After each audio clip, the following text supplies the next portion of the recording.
Welcome to Vlog 3, the coaching process. Throughout this vlog, I will reflect and critique my own coaching as well as discuss the coaching process. The coaching process was described as a series of stages coaches go through to help their athletes learn and improve skills. Bory and Knowles, 2003.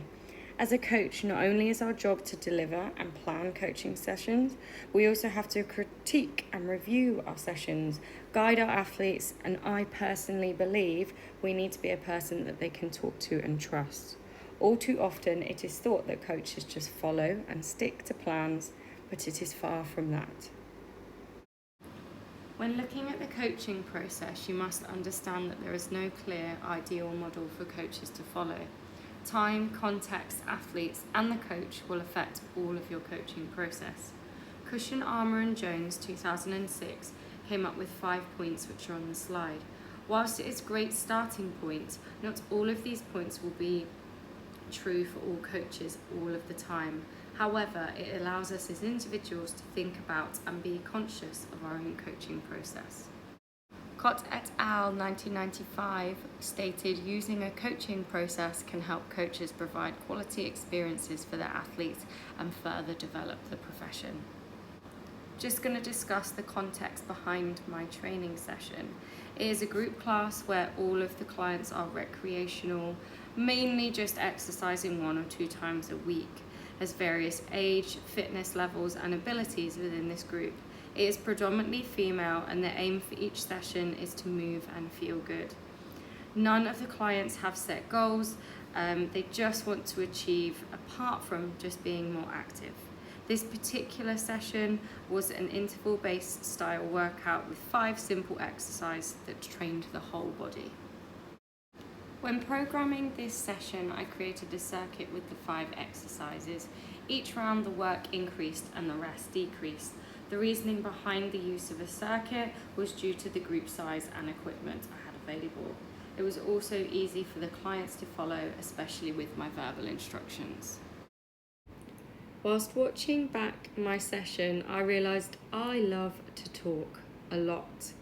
I also realised that I used mostly positive reinforcement and encouragement, not actually much detailed feedback to my clients. Now, this could be due to the type of group. Like I mentioned, my clients were very recreational-based athletes who aren't striving for particular goals. Or it could be the fact that it is delivering in a group setting. However, feedback is vital for improvement and also for athletes to know if they are doing things correctly, especially novice athletes like mine.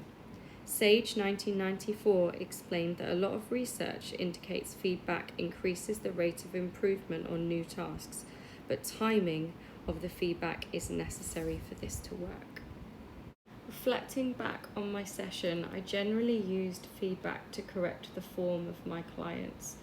If you watch or listen, when I explain, I use verbal cues and a demonstration. However, sometimes I do not allow the client to show me afterwards. I just assume that they know what they need to do. It's a hinge. So when you're here, you hinge, hips over, kind of sticking your bum out. The kettlebell is here, and so squeeze.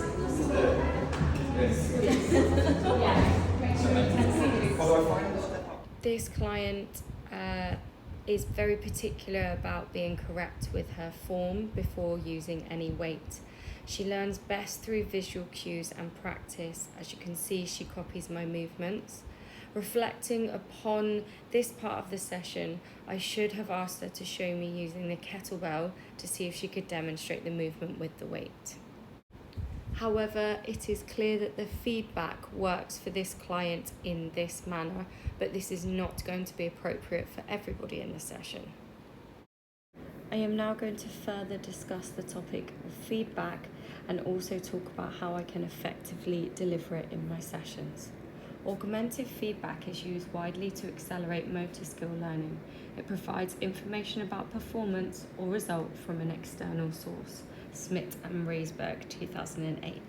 As coaches, we use this all the time, mainly through visual or audio cues. Terminal feedback, also known as knowledge of results, has been perceived to be one of the most important variables in learning motor skills, Adams, 1971. Terminal feedback is delivered after the completion of a skill, which means all concentration is on the feedback.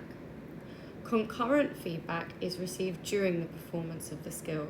Miller, Oldham and Donovan, 2011, stated that listening, interpreting and doing are a challenge to any person, so therefore if we give concurrent feedback, it requires another skill from the athlete. From this, I have decided that timing of instruction or feedback is crucial. We want to try to prevent overloading the athlete during learning.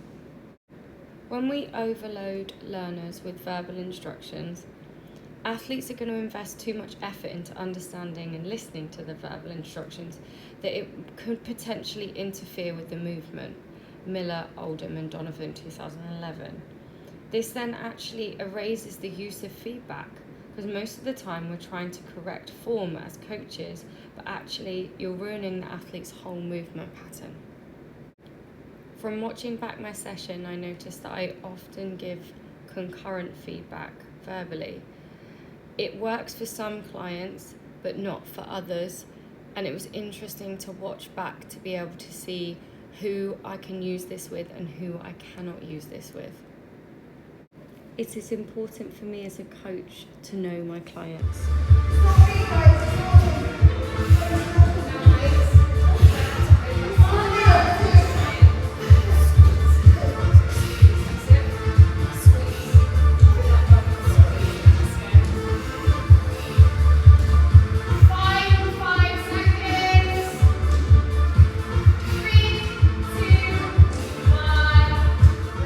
In Miller, Oldham and Donovan's 2011 paper discussing feedback and the timing of how feedback is delivered, they talked about the questions that coaches could think about.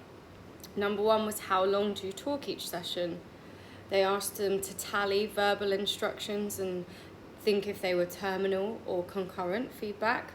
They said to allow athletes to request feedback. Also, they wanted the coaches to keep track of quiet time. And the final point was to count to 10 before giving feedback to determine if feedback was actually really needed. These points were very interesting for me to look at and analyse my session afterwards. Davids et al. 2008 explained that feedback timing is a dynamic process and it can be influenced by the person, situation or environment. This can be seen in the video on the right hand side. One client cannot understand the task with visual or audio cues and this is being given as concurrent feedback. However, later in the video, one client needed physical concurrent feedback and they corrected themselves. Interestingly, she also requested the feedback. Another client in this group, she's not in the video, but she is a very particular client who requests feedback constantly. She is quite nervous in the gym setting and she wants to ensure she has the best form, so she is often asking, even when she has the correct form, whether she is right. Make sure it touches the ground.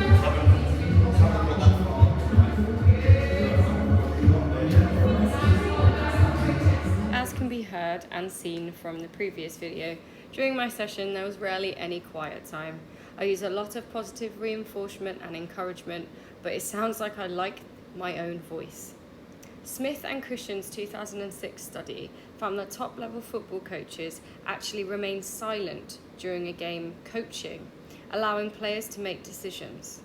Whilst I know this is a different setting to my session, I do need to stop myself from talking and allow my clients to almost focus and learn and feel the movements. Reflecting upon my session and the research that I've looked into, it is clear there is room for improvement. When delivering feedback, I need to be conscious of my timing as well as the type of feedback I use. Sigrist et al. 2013 explained that a combination of terminal and concurrent feedback could be a promising approach to enhancing complex motor learning. Therefore, as a coach, I need to sometimes step back, watch my clients more, and also analyse when it's best to give them feedback. Thank you for watching.